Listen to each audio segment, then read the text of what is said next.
The sound of St. Paul, WHEI.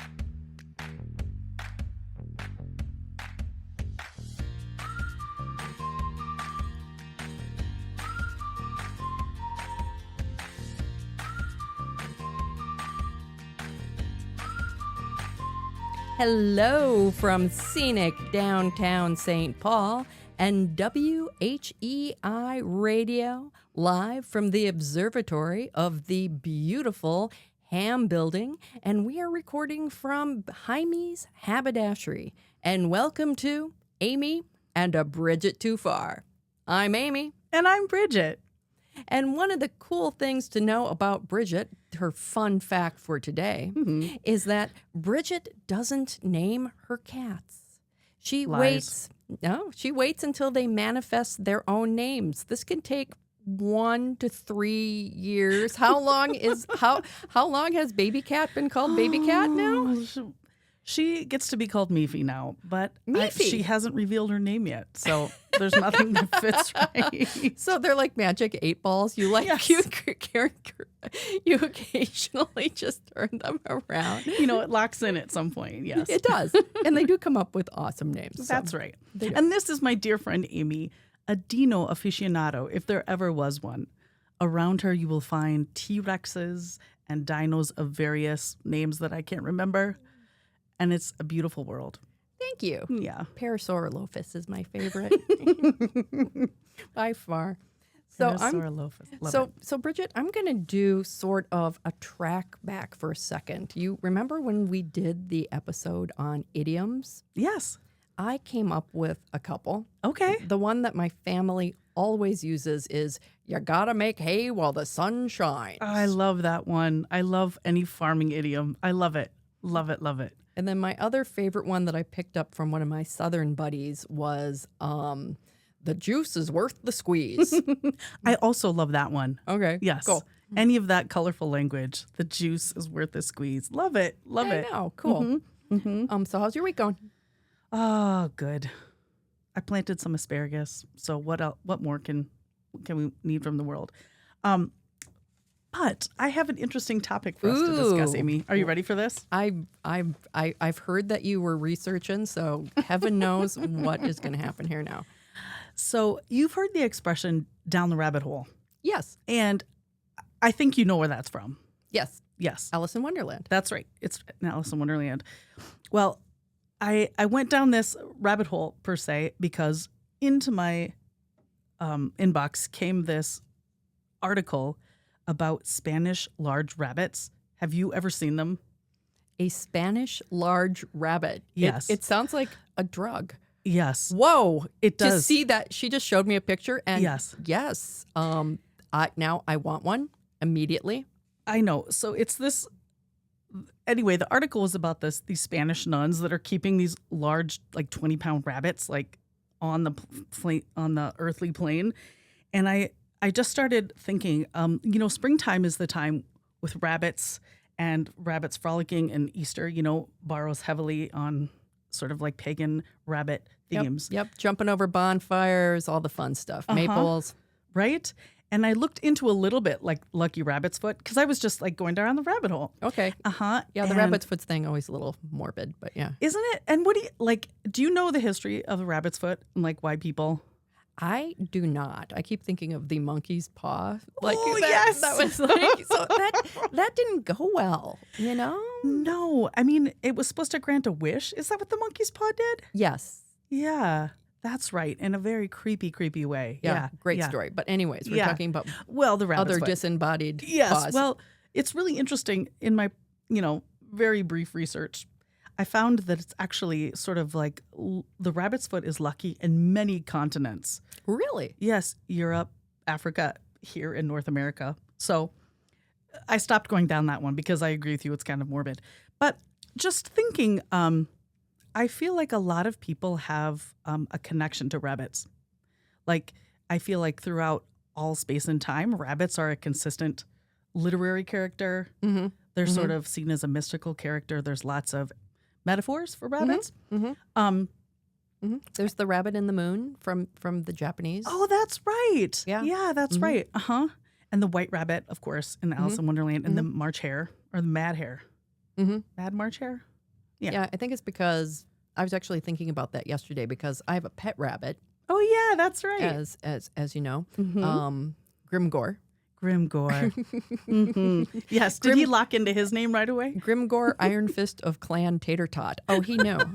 Yes, he came to you fully baked. I love it. I did, but he was like leaping around in his outdoor thing, and I'm like, that must have been where the Mad March Hare thing came from. Just pure joy of spring. I think so. I was like working on my porch the other day, and just like springing leafy rabbits. So I was like, well, I understand all of this imagery, but I really, and we touched on this a little bit, like, why do you think it is that people have such a relationship with rabbits, or like in our mythology and lore? Yeah. So just off the top of my head, thoughts. They're a very common food source. They're pretty docile. They're very easy to raise. They have a lot of baby bunnies. I know. So they're a real reliable food source, and they're also an example of birth rates, right? So it makes sense that you would be celebrating rabbits for fertility because obviously they know how that's done. Yes, for real. For real. And even in this like these Spanish nuns raising these rabbits, they were raised during an earlier war for food. So actually they're keeping this rabbit going as a food source. I was somewhat less enchanted when I found out that was the reason that like they thought it was an important food source, because if you could see this woman holding this rabbit, it is a giant rabbit, like the size of her torso. And I just think it would be so magical to have rabbits around that were that big. That's really cool. Now, is this a domestic rabbit, or is this a rabbit a wild rabbit they just bred to be ginormous? I think that yes, exactly. Thank you. Like Dyson, our amazing guy. What is that? I know that looks. I know, and I was like, are any of these AI or are these all real rabbits? But they're kind of a blend between a couple kinds of rabbits. But but really, I need these in my life. Aren't they amazing? A giant fluffy thing. But really thinking about giant rabbits, and we've talked in the past about megafauna.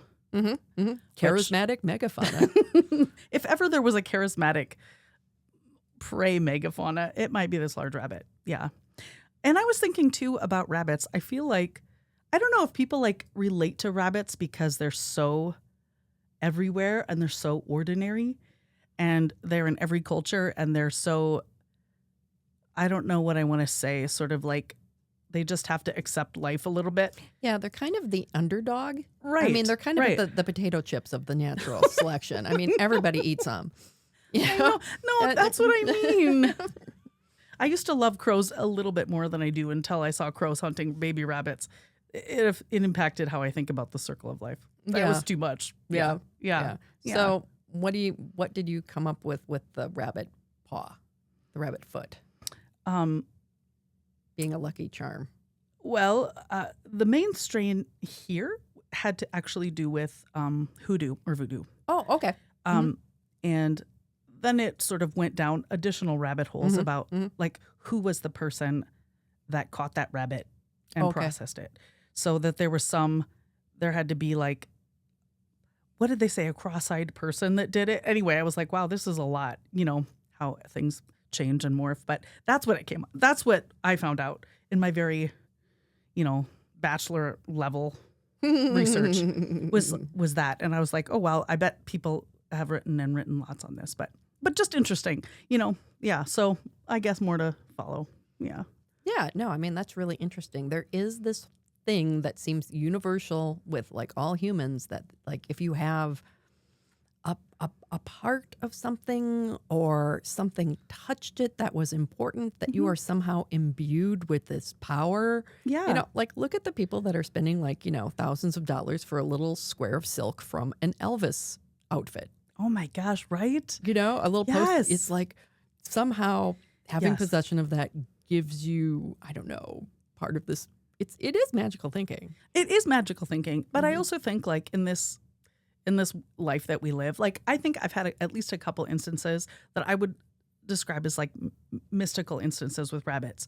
So I can only assume that has been like that throughout time and space. You know what I mean? And then people create meaning around it. So, yeah. Yeah. Does Grimgor bring special energy or I don't know. Yeah. I don't know. I don't know what place Grimgor takes up in your house, but Grimgor has made best friends with the cat. oh my gosh. And they spend a lot of time laying next to each other. For real? For real. No, if everyone, I need to see that. I need to see pictures of your long-haired cat with your long-haired rabbit. It's pretty darn adorable. That's adorable. Yes. Well, this does kind of weirdly, this magical thinking sort of thing. Yeah. Can I morph into Please our next do. topic? Yeah, please. Okay. So Uh-oh. this is another rabbit hole that I went down. Okay. When I was little, and actually to this day, I can sense when a television is on anywhere in the house. Really? 2 or 3 stories up behind 10 closed doors. It does not matter. It was especially the cathode ray tube sets that I could just feel. And my brothers would test me because we had like a little TV everywhere. Oh my gosh. And, okay. And I could always identify if there was a TV on. And like, it would drive me nuts because I could feel it. So I actually researched it to see if I was the only weirdo out there. Yes. And it's an actual thing. It's a thing, Amy. It is a thing. And it's it can be a form of synesthesia. Okay. The people who experience so I would be like the sound maybe was just at enough of a liminal that my mind would just create a vibration out of it. Like the hum that it would come on? Yeah. Okay. Yeah, because it was like a vibration. I could feel it. It was very, very annoying.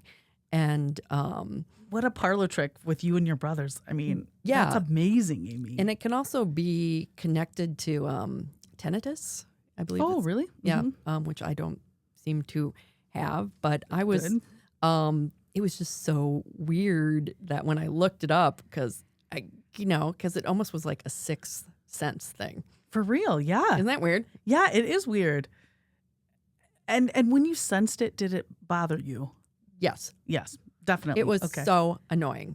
Wow. And okay. like those people that have TVs on 24/7 for company, I would be chucking those suckers out the window. Right. It was so bad. Well, okay, that makes me think sort of like on the other side of the coin, I wonder if there are people that get like a positive, like unconscious connection to TVs being on. You know what I mean? Maybe. Maybe they don't even know why they like having the TV on all the time. Yeah, maybe it feels homey or comforting in some way. Maybe so. Like white noise or something. Yeah. And the articles that I did look at, and most of it was people's opinions and stuff on Reddit.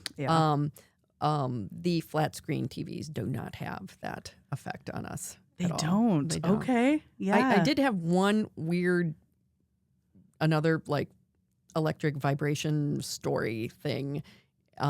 Where I was on a date once, and for whatever reason, 3 times when I went under an incandescent light, it blew out. Oh my gosh! Like the sconce in the restaurant, and then the street light, and never heard from that guy again. Okay, like follow-up questions. Like, was the energy between you two good? Like, did you feel like you had good, I don't know, electricity that night? No, I was bored. Yeah, you were bored. So, but wow, has that ever happened any other time? Not really. A lot of incandescent lights used to blow up around me, but that could be coincident. But it was no. This is like lore, Amy. This is your origin story. This is part of your wow. I don't even know what to say. I mean, I think all sorts of magical things are possible. I don't know. That's the way your body responds to we are energies. So. That's true. Oh my gosh, we have so many more topics already here. Okay. So what's your takeaway with this it's kind of cool the way our topics tend to kind of dovetail. Yeah, I agree. I guess, actually, this rabbit hole, I really it just makes me more and more curious curiouser and curiouser. More curiouser Uh-huh. and curiouser. And I wonder, I just think what you're naming too is, people have talked about sixth senses in general vague ways, sometimes like overblown. But I also think that humans probably have these kind of connections energetically, and we just haven't known how to name it. So Yes, exactly. Yeah. And I think I've already told you that we have human beings. There is a microsecond. It's actually measurable, and I can't remember what the number was, between something hitting your senses and your brain processing it to meaning. So your body is going to react faster than your mind can identify it. So you're going to react to a snake before your brain says snake. So we are all actually living in the past. Past.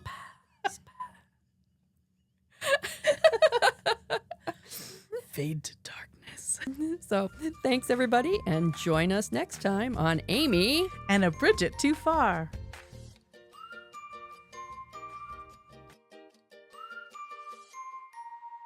The Sound of St. Paul, WHEI.